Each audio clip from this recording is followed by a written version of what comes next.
Hey everyone, and welcome to The Explainer. Okay, we're jumping right in today. We are taking a deep dive into the absolutely fascinating, insanely intricate mechanics of one of the most beloved fictional universes out there. We're decoding the ninja arts. But, before we get into all those explosive lightning strikes and impenetrable walls of sand, we really need to start at the very beginning. We need to look inside the mind of the architect himself. So there's this wildly surprising, kind of hilarious quote from the creator, Masashi Kishimoto, from an interview back in 2012. He basically said he was drawing on walls with, well, his own poop before he could even hold a pen. And honestly, it perfectly captures his lifelong, almost involuntary obsession with drawing and creation. Long before he was crafting these incredibly complex magic systems that took over the world, he just had this innate, unstoppable drive to create, using literally whatever medium he could get his hands on. That raw, purely creative obsession, that's the engine behind the massive world we're exploring right now. Section 1, The Creator's Mindset. Let's look at how he shaped this universe. To truly get how these magical elements and intricate jutsu actually work, we really have to understand the real-world experiences that shaped Kishimoto's writing. The thing is, he didn't just build this cold, calculated mechanical magic system. The birth of his own children was a total game changer. It fundamentally shifted the entire narrative. At first, he wasn't really planning on focusing much on the main character's parents, but becoming a father gave him this completely new lens. He wanted to leave behind a work that spoke to his own kids, which ended up anchoring all these flashy, incredible magical mechanics in something deeply grounded, the very real, very human power of parental love. It's what gave such massive emotional weight to the characters and their powers. Moving on to Section 2, Rules of Transformation, the true foundations of Jutsu. All right, let's break down the hard rules that govern how these powers actually function. You can think of Jutsu kind of like a set of building blocks. There are two absolute foundational concepts here. First up, you've got nature transformation. This is when you change your chakra's fundamental properties into a specific element, right? Like fire, wind, water, earth, or lightning.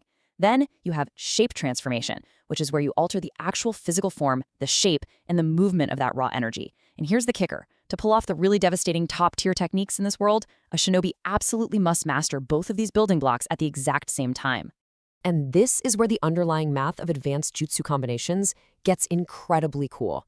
When you combine distinct nature transformations, it actually creates entirely new genetic anomalies that get passed down through bloodlines. So if you mixed earth and water, you get the legendary wood release, which is known as a Kekia Genkai. But if you're a true absolute master like the third Tsuchikage, you can combine fire, wind, and earth all at once. That gives you dust release, a super rare Kekia Toda that literally breaks opponents down at a molecular level. I mean, wow. Section 3, Unpacking the Chidori. Let's examine a high-speed jutsu. Now that we've got a grip on those foundational rules, let's zoom in on one of the most iconic, high-speed applications of these mechanics. I've got a question for you, and I know for a fact you've seen this debated endlessly in comment sections everywhere. What is the actual, real difference between the Chidori and the Raikiri, also known as the lightning blade? Are they different ranks? Do they have different shapes? Well, let's clear this up once and for all. It's a complete myth. They are the exact same jutsu. Raikiri is literally just a badass nickname given specifically to Kakashi's Chidori because, legend has it, he used it to cut a literal lightning bolt right out of the sky. Sure, some of the early databooks classified them differently based on how skilled the user was at the time, but mechanistically, under the hood, there is zero difference. It's the exact same technique. So how does this technique actually work? Well, the Chidori was originally created by Kakashi as a failed attempt to add lightning nature to the Rasengan. It demands both shape and lightning nature transformations, packing a massive, concentrated amount of electrical power right into the user's hand. But here's the huge biological catch. It forces the user to sprint forward at such a blinding speed that it actually causes severe tunnel vision. You're basically leaving yourself completely wide open to a counterattack. That is exactly why it requires the Sharingan eye to execute safely.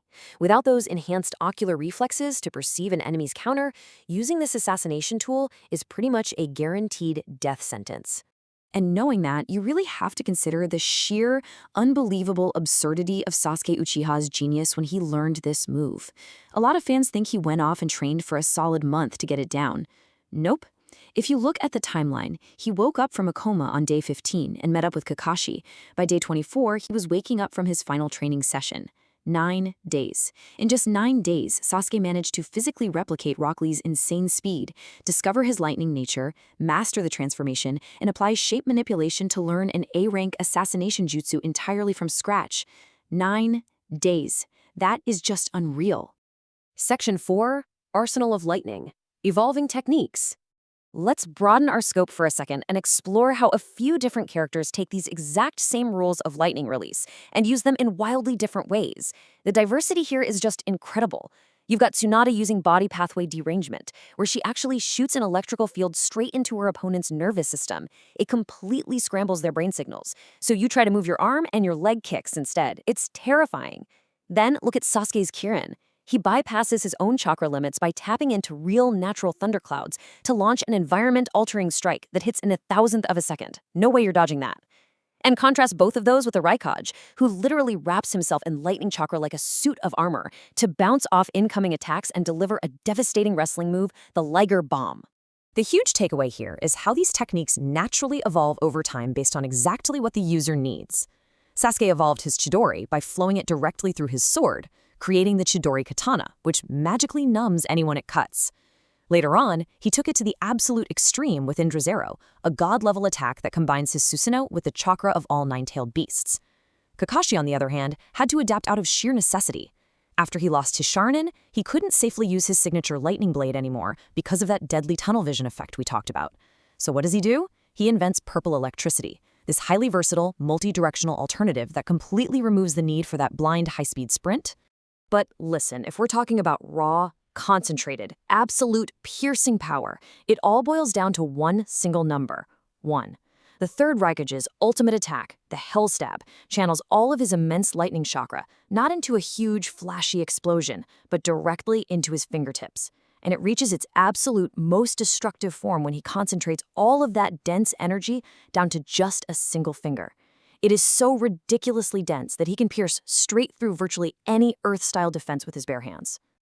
Section 5, the ultimate defense, examining defensive mechanics. Now, speaking of piercing defenses, what exactly happens when an unstoppable force meets an immovable object? Let's talk about Gaara of the Sand. You have to notice the distinct difference between his two primary defensive moves. First, there's the Shield of Sand. This is his super fast, fully automatic, effortless first line of defense. It basically acts on its own to block kunai, explosions, punches, whatever, without him even having to lift a finger. But if an opponent's speed, let's say Sasuke's blazing fast Chidori sprint, somehow manages to bypass that automatic shield, Gaara is forced to manually activate his armor of sand. This is a super dense layer of sand that physically coats his skin, but the massive drawback is that it rapidly burns through his chakra and stamina.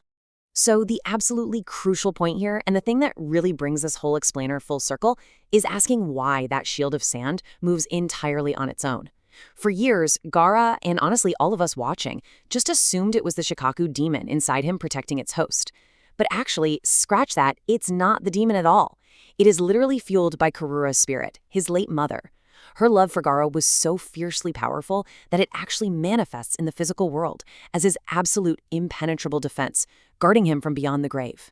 It's such a brilliant detail that perfectly ties right back to Kishimoto's realization that parental love is a force strong enough to anchor even the wildest, craziest magical mechanics in something deeply, universally human. Which brings us to the end of our explainer. We have decoded the elements, we've tracked the timelines, we've broken down the lightning and breached the sand. So now I want to leave you with something to chew on. If you were dropped into this universe tomorrow, with all of these exact rules in play, how would you combine nature and shape transformations to create your very own signature jutsu? Think about the possibilities, get creative with it, and keep exploring this incredible lore. Thanks so much for learning with me today, and I'll catch you on the next explainer.